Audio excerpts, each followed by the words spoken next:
Major funding for KPBS Evening Edition has been made possible in part by Anderson Plumbing, Heating and Air, proud to support the mission of KPBS and privileged to serve San Diego clients. Anderson Plumbing, Heating and Air, helping homeowners maintain drain, heating, and cooling systems since 1978. And by the Conrad Prebys Foundation, Darlene Marcos Shiley, and by the following.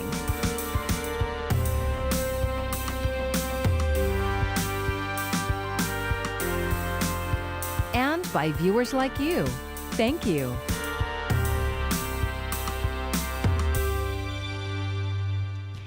Good evening. It's Friday, June 12th. Thank you for joining us. I'm Maya Trabulsi. Removing the past even before the protest, a local city takes action and takes down a controversial statue. This as more demonstrations take place today in local communities. Here's KPBS reporter Matt Hoffman. Here at Discovery Park in Chula Vista, the Christopher Columbus statue behind me is gone. It was removed by the city this morning after they say people on social media were threatening to tear it down. People who gathered here today have been calling it a partial victory. They've been asking the city to permanently remove the statue for years, and they say now is the time to right the wrong. When people talk about Columbus, there's this romanticized version about him coming and discovering this untamed world and bringing civilization, and they've marginalized our people. What it represents to us is many things that have happened, the genocide that has taken place, the loss of our lands, the moving into parts that have been undesirable. So by taking this down and changing the name of this park, what we're doing is not just taking these banners of racism and bigotry, but what we're also doing is re-educating the people. The Kanakwahan Coalition, which Kanakwahan means to tell the truth in Kumeyaay, is a group of Black Indigenous people of color who want to further the effort of centering true history, not an exclusive history or a false narrative.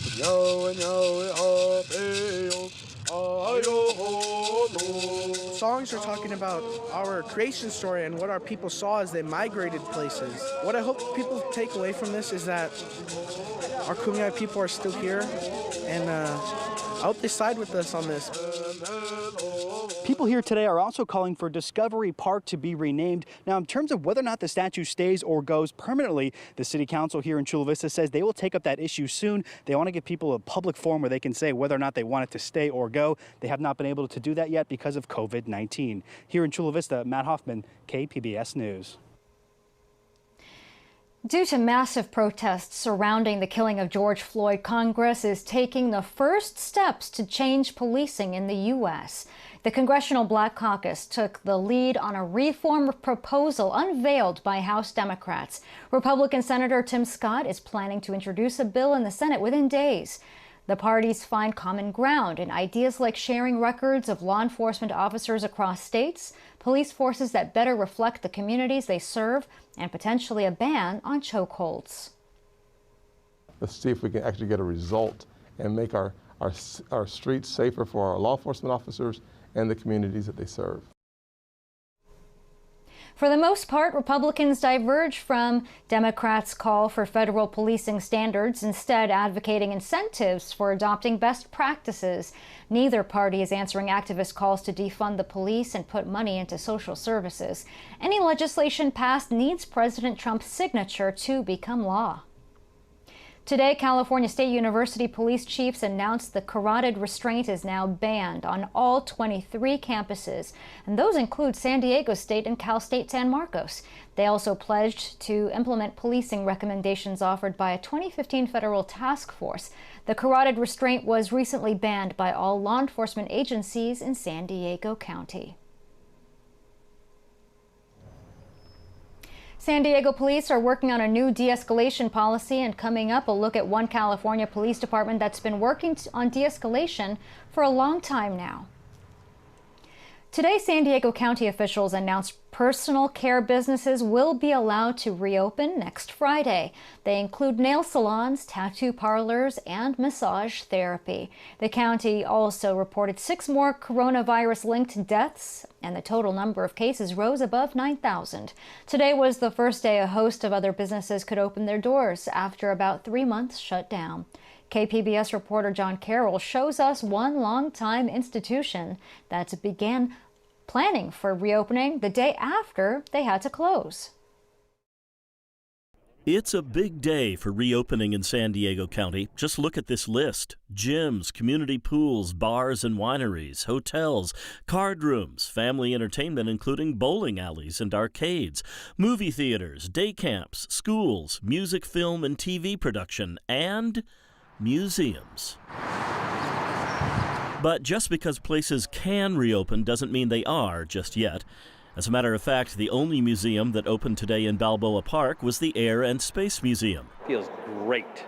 Museum president and CEO Jim Kidrick says the reason the museum was ready to open today is because they started planning for this day within hours after they had to close.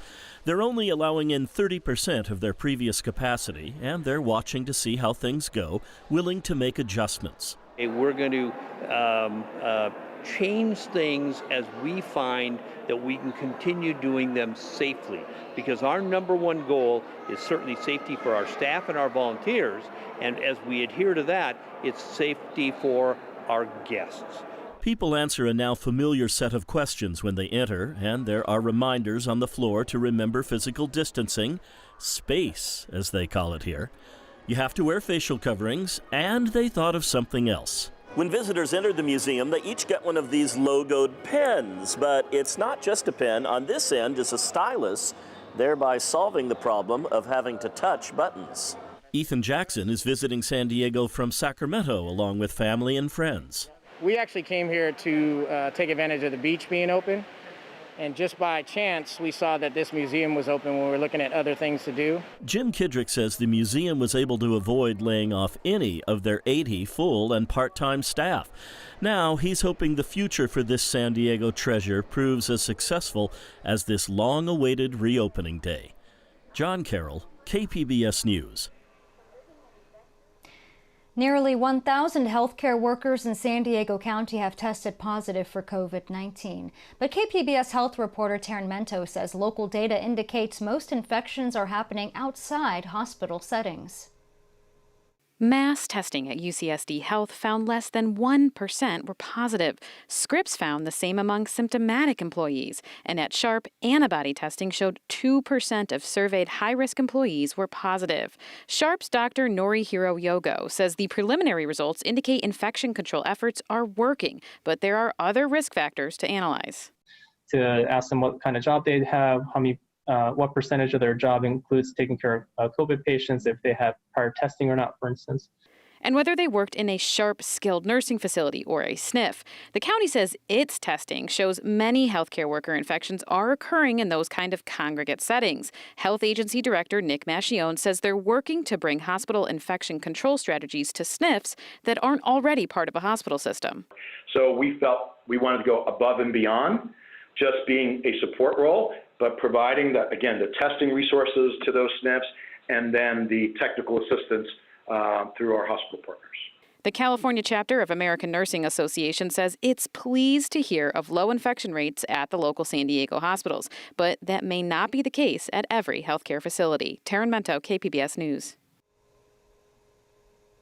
Today, the county announced a new website to make it easier for San Diegans to access free COVID-19 tests. It's open to anyone who wants to get tested. You can find a link on our website, kpbs.org. It's been 4 years since a gunman walked into the Pulse nightclub in Orlando, Florida, and started shooting. When it was all over, 49 people were dead and 50 were wounded. The tragic anniversary is being remembered in San Diego with this memorial in front of the offices of San Diego Pride in North Park. There are pictures and the names of all 49 people who were killed. The memorial also features an altar. Pride Executive Director Fernando Lopez says the tragedy spurred a new sense of activism, with minority groups getting organized within San Diego's overall LGBTQ community. We now have those organizations since Pulse, and that we're watching these coalitions work together and figure out for themselves what is the best path forward to support. And I think that more than anything is the important takeaway. In Florida, Governor Ron DeSantis signed a proclamation declaring June 12th Pulse Remembrance Day. Firefighters are working to fully contain a wildfire that burned about 100 acres east of Hamul. The fire started just before 12:30 yesterday afternoon in the 17,000 block of Skyline Truck Trail in Lawson Valley. CAL FIRE says it is 40% contained. At one point, the fire was threatening at least one home, but evacuation orders and road closures were lifted last night. No injuries or damage have been reported. We still don't know what sparked the flames. It's been a hot week, but cooler temperatures are here just in time for the weekend. Jeff Cornish has your forecast. Well, we have a nice little cool down as we transition into the weekend. And with this stronger onshore breeze, we are dealing with a little more coastal cloud cover. Some call it June gloom at times.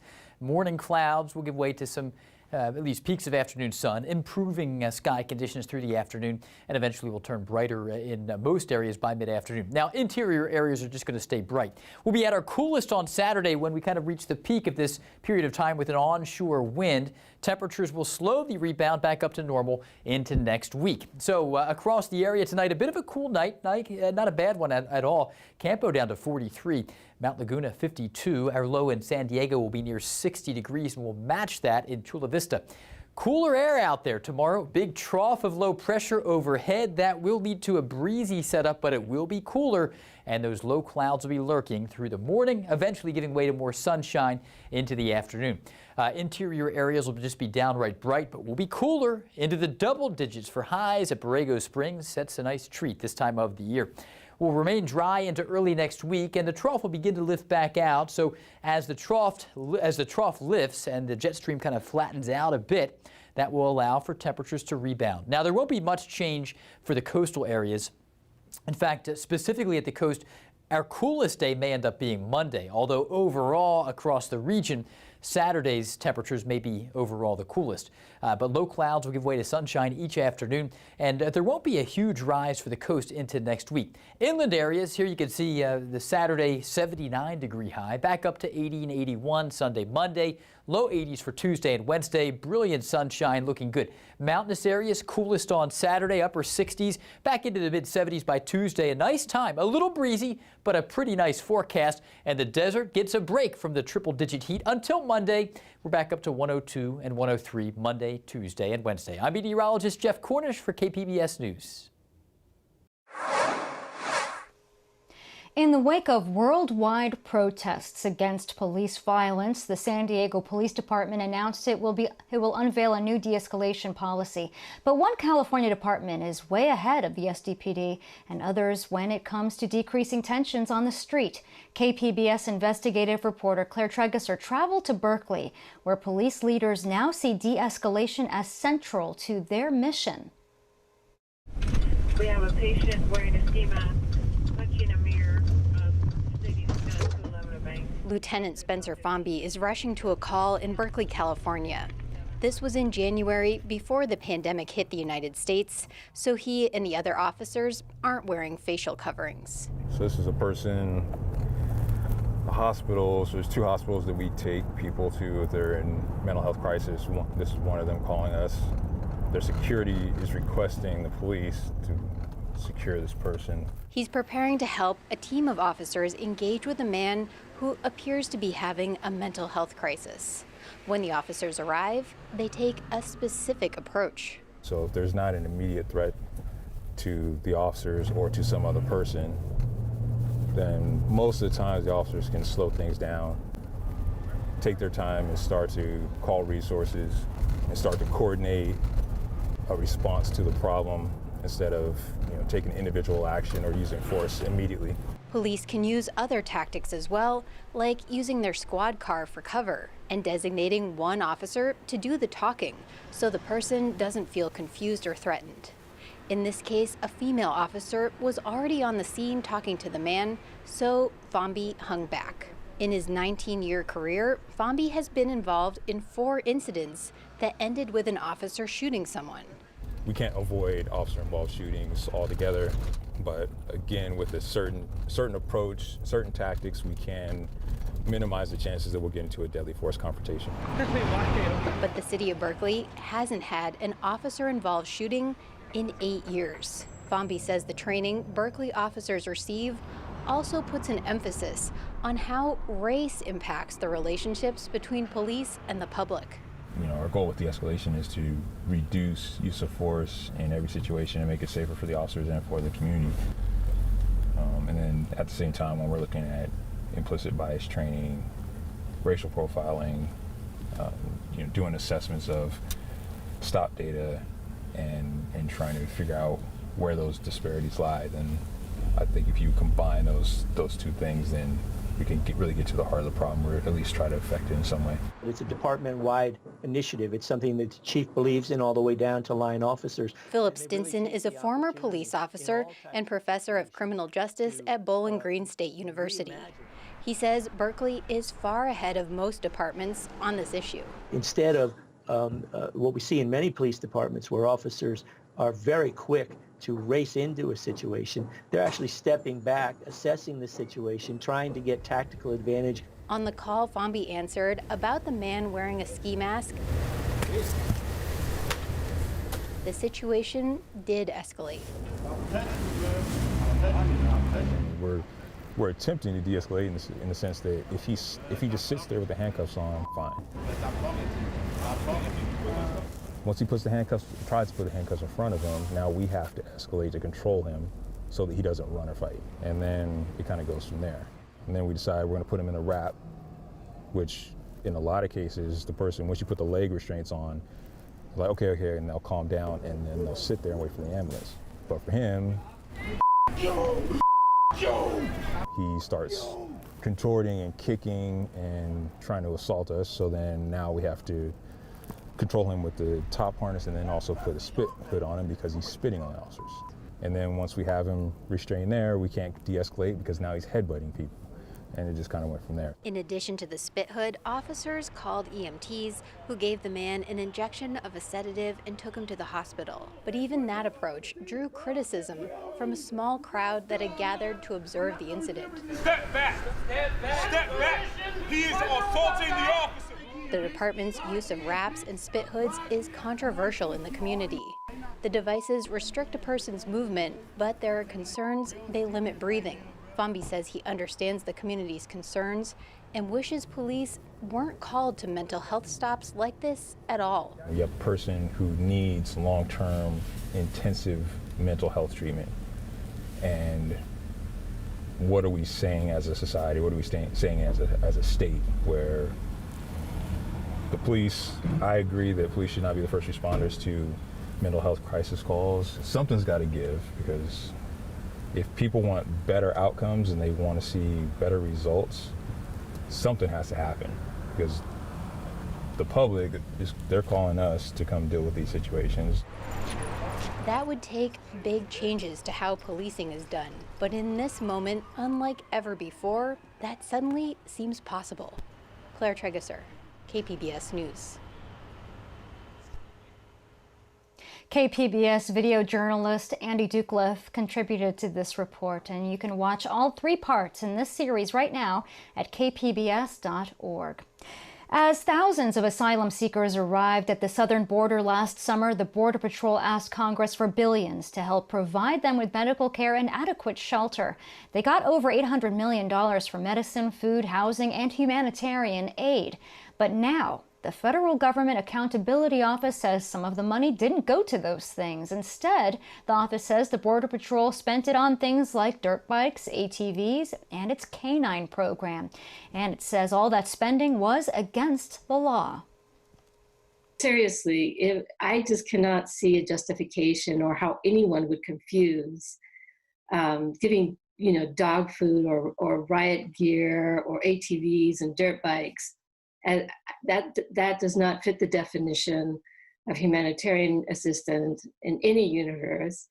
And furthermore, it just was another example of their depravity of prioritizing those items over human life. The Border Patrol tells KPBS that the discrepancy was due to an accounting error. It says it is working to itemize all expenses and follow the recommendations laid out by the Government Accountability Office. Central American families seeking asylum remain stuck in Tijuana, waiting for immigration courts in the U.S. to reopen. Now, a binational team has come together to make sure their children have access to education. KPBS reporter Max Rivlin-Nadler has the story. Even before the pandemic, asylum seekers struggled to find educational opportunities for their children. During the months and years they would have to wait in Tijuana. Many of them had been sent back to Mexico earlier this year as part of the Remain in Mexico program. That situation became even more dire during the pandemic, as Mexico scaled back its outreach programs to asylum seekers and international education groups pulled out of the country. But one local nonprofit has stepped up to offer remote learning for these children, well before many schools in San Diego were able to make the switch. But we saw an opportunity with our technology program. Nicholas Sandoval is the founder and CEO of Create Purpose, which runs educational programs in orphanages in Tijuana. Once we started offering these classes virtually, it was just a light bulb went off for the organization. We realized that we didn't lose any of the learning process. The children were probably more attentive. But Sandoval's organization had previously only worked in orphanages. It took UCSD's Tom Wong to help get their infrastructure into the hands of asylum-seeking children. And so I asked whether or not there would be any interest in expanding to include asylum-seeking children in migrant shelters in Tijuana. Wong runs the university's U.S. Immigration Policy Center and has been researching asylum seekers at the border. While Wong had the resources to expand Create Purpose's programming and an interest in getting that programming to asylum seekers, they still needed a space. They found a willing partner in Espacio Migrante, a binational organization that operates a shelter in Tijuana. Espacio Migrante is on the ground working with families, and especially against the backdrop of the COVID-19 pandemic, needed to find programming to keep families and especially kids, not just busy, but happy as one can imagine in the circumstances that they're in during the day. So far, the students, who are all girls, are learning computer basics and coding in a room that Espacio Migrante has converted to virtual learning. We don't know if it's going to be months or years that these asylum-seeking families are going to be in Mexico. And so how could we, as a nonprofit on the US side, educational institution, and a migrant shelter in Tijuana, how could we get together to not just fill time, but to give these children hopefully some skills that are transferable when their situation does normalize? Wong hopes to expand the program to other shelters in the coming months, as asylum-seeking families continue to wait in Tijuana for their day in court. Max Rivlin-Nadler, KPBS News. Stocks are showing more volatility after rallying for the past 3 weeks. Today ended with gains on Wall Street, but not enough to erase all of yesterday's losses. It seems investors are reevaluating their expectations for economic growth. SDSU's Miro Kopik has more in this Friday Business Report. The market, as we know, dropped 1,800 points on Thursday. Today it regained a little bit, almost 500 points. But the issue is, I think the market is kind of resetting from its record-breaking run of gains of 44.5% since the end of March. Right now, there's been a spike in coronavirus cases in 22 states. The second aspect of this is the Fed. Chairman Powell said they anticipate that by the end of the year, our unemployment rate would still be north of 9%. The economy will contract 6.5%, which is a major contraction. What was interesting is that 2 days prior, it was announced that we have been in recession since February, which means that the economy was already weakening, but a recession without COVID would be much more mild than a recession with COVID. So the prognosis of saying we have a long road is very difficult. This year, San Diego ComicCon will be entirely online, open to everyone, and free. In-person events at the San Diego Convention Center were canceled, but ComicCon Home will take place virtually on the originally scheduled dates of July 22nd through the 26th. An online exhibit hall will sell merchandise, and multiple panels and presentations will be open to attendees. There will also be a masquerade and gaming competitions, and the full schedule has not been yet released. I'm Judy Woodruff. Tonight on the NewsHour, monumental shift. The U.S. grapples with what to do with Confederate symbols. Coming up at 7 after Evening Edition on KPBS. An update now on our top stories. The controversial Christopher Columbus statue has been removed from Discovery Park in Chula Vista. The city took it down and put it in storage this morning because people on social media were threatening to take it down. Native people are calling it a partial victory. They also want the park to be renamed.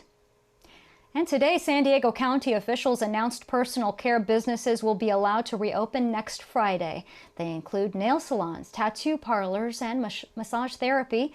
The county also reported 6 more coronavirus-linked deaths, and the total number of cases rose above 9,000. And today was the biggest reopening day for San Diego County yet. Gyms, bars, wineries, hotels, bowling alleys, movie theaters, day camps, and museums. Just some of those getting back to business today. But just because places can reopen does not mean they are just yet. And you can find tonight's stories on our website, kpbs.org/evening edition. Thank you for joining us. I'm Maya Trabulsi. Have a great evening. Major funding for KPBS Evening Edition has been made possible in part by Anderson Plumbing, Heating and Air, proud to support the mission of KPBS and privileged to serve San Diego clients. Anderson Plumbing, Heating and Air, helping homeowners maintain drain, heating, and cooling systems since 1978. And by the Conrad Prebys Foundation, Darlene Marcos Shiley. And by the following: